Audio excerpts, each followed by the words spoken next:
नमस्कार युवा साथियों, मैं रमन सर एक बार फिर आपके सामने आ गया। आधुनिक भारत के इतिहास का बड़ा बेहद शानदार टॉपिक सूरत अधिवेशन जानना ज़रूरी है। 1885 में भारतीय राष्ट्रीय कांग्रेस बन जाती है। WC बनर्जी इसके पहले अध्यक्ष बनते हैं, लेकिन ये वो समय है जब भारतीय राष्ट्रीय कांग्रेस आगे चल के दो पार्ट में डिवाइड हो जाएगी, इसके दो हिस्से बन जाएंगे।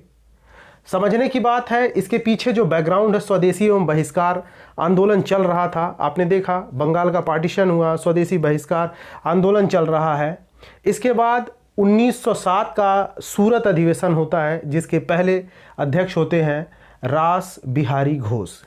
यहाँ पे आके भारतीय राष्ट्रीय कांग्रेस जो है वो दो पार्ट में टूट जाती है। एक गरम दल एक्सट्रीमिस्ट और दूसरा नरम दल जो मॉडरेट्स है। गरम दल जो है वो उग्र सुधारवादी हैं, ये स्वराज की मांग करते हैं, विनती नहीं करना है। वो जो ढाई किलो वाला जो डायलॉग है ना सनी देओल का, जो किसी के ऊपर गिरता है तो वो आदमी उठता नहीं, उठ जाता है, उस टाइप से ये बिहेव कर रहे हैं। अपनी बात को मनवाने के लिए ताकत का प्रयोग कर रहे हैं।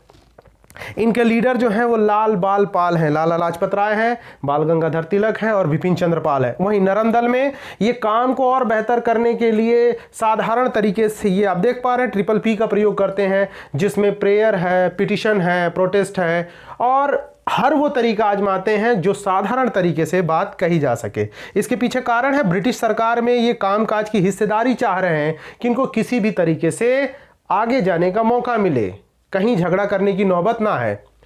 जानने वाली बात है कि 1885 से 1905 तक जो नरम दल वाले हैं इनकी संख्या अधिक है, ये ताकत में है। लेकिन इसके बाद जब सूरत सेशन होता है 1907 में, 1907 में, यहाँ पर जो गरम दल हैं अब धीरे धीरे इनकी संख्या ज़्यादा हो जा रही है।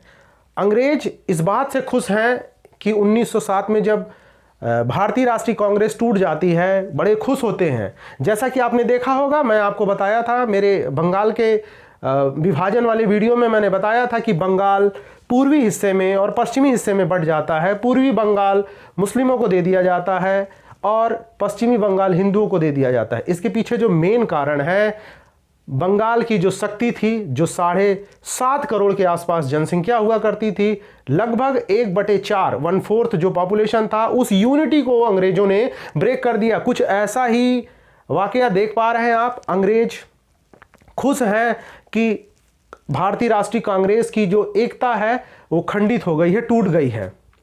नरम दल वाले इंतजार कर रहे हैं कि हमें प्रोविंशियल एवं इंपीरियल लेजिस्लेटिव में स्थान मिलेगा, बिल्कुल उसी तरीके से कि अच्छे दिन आने वाले हैं। गरम दल पूरे देश में इस बात को फैला रहे हैं कि लोहा गर्म है और हथौड़ा मार दो, यही सही समय है कि अब हमें अपनी बात जो है सही तरीके से ताकत के बल पे समझाने का मौका आ गया है। नरम दल क्यों नहीं आगे बढ़ रहे हैं, इसके पीछे जो सबसे बड़ा कारण है मॉर्लेमेंटो रिफॉर्म है। मॉर्लेमेंटो रिफॉर्म में ये चाह रहे हैं कि हमारा किसी तरीके से फायदा हो जाए। गरम दल शांतिपूर्ण प्रदर्शन से इनकार कर देना, शांति नहीं चाहिए, अब हम ताकत के बल पे किसी भी तरीके से अपनी बात को मनवाएंगे। इसके लिए हम किसी भी हद तक जा सकते हैं। सरकारी स्कूल छोड़ने का आह्वान कर दिया, सरकारी कॉलेजेस छोड़ने का आह्वान कर दिया। अब स्थिति ऐसी बन जाती है कि दोनों लीडर आमने सामने हैं। गरम दल के लीडर आमने सामने हैं, नरम दल के लीडर आमने सामने हैं।